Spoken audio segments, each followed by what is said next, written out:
So I'm John Mues. I'm running for United States Senate. And my intention to beat Senator Daines and serve all Montanans, not just the fortunate few, is hardly theoretical. As a fourth-generation Montanan who grew up humbly in a single-parent household in Deer Lodge, Wolf Point, and Helena, as a naval officer who served his country honorably over multiple overseas deployments and numerous missions critical to our nation's security, as a former Joint Operating Center watch officer who coordinated the largest nuclear submarine task force in history at the outset of Operation Iraqi Freedom, as a liaison officer to Naval Special Warfare, or SEALs, who helped spearhead the first ever joint U.S. submarine Special Forces real-world missions, as one who has worked closely with our intelligence agencies from the CIA to SOCOM to DIA to ONI to you name it. God bless the U.S. Navy. Booyah. In targeting illicit weapons of mass destruction programs, as a former post-command exercise manager at the North Atlantic Treaty Organization, helping to improve the leadership of top generals, as one who has collaborated with officials from over 40 different countries in every hemisphere, as a former,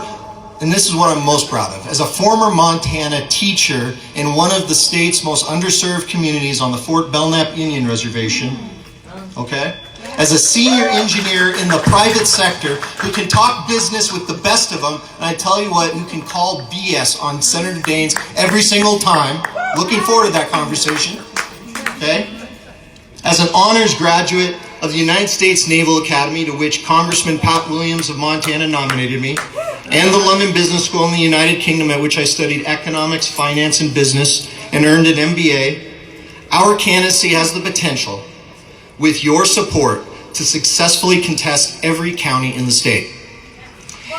As you know too well, many people's lives depend on the outcome of this race. Anybody in America concerned about the erosion of our democracy,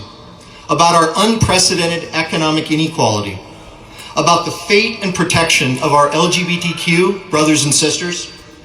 about climate change and our immoral and anti-business withdrawal from the Paris Climate Accords,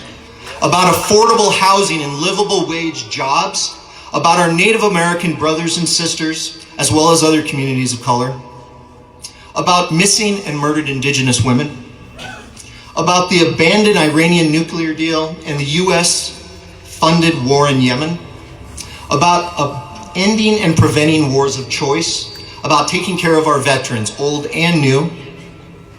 about protecting our public lands and waterways and fully funding the Land and Water Conservation Fund, about our students' debilitating debt, about expanding our national service programs, about border security that does not violate our core values as a nation,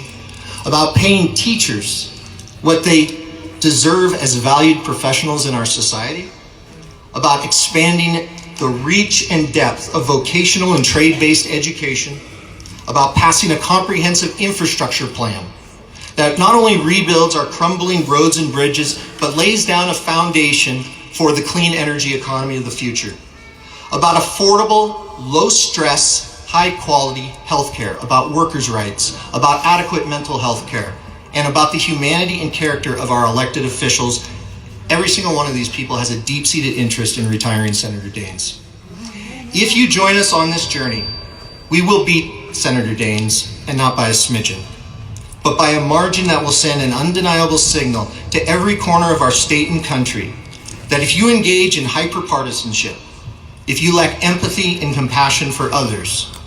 if you have sold your soul to special interests, even foreign interests, and I'm happy to break that down in excruciating detail if you'd like. If you have never served your country or never served your community, if you have repeatedly voted against the best interests of Montana and the country, if you lack the courage or values to challenge an erratic president, if you attack 4 young, newly elected congresswomen of color, whom represent districts of diversity and inequity, and if you put those women as well as others in harm's way, even if you are from a reddish state like Montana, you will not be reelected. Woo! And when we defeat Senator Daines on November 3rd, 2020, it will not be the victory of a powerful political machine. It will be expressly, unequivocally, and without precedent, your victory. It will be the victory of the people of Montana, and it will be a victory for our nation to emulate. The road to winning back the United States Senate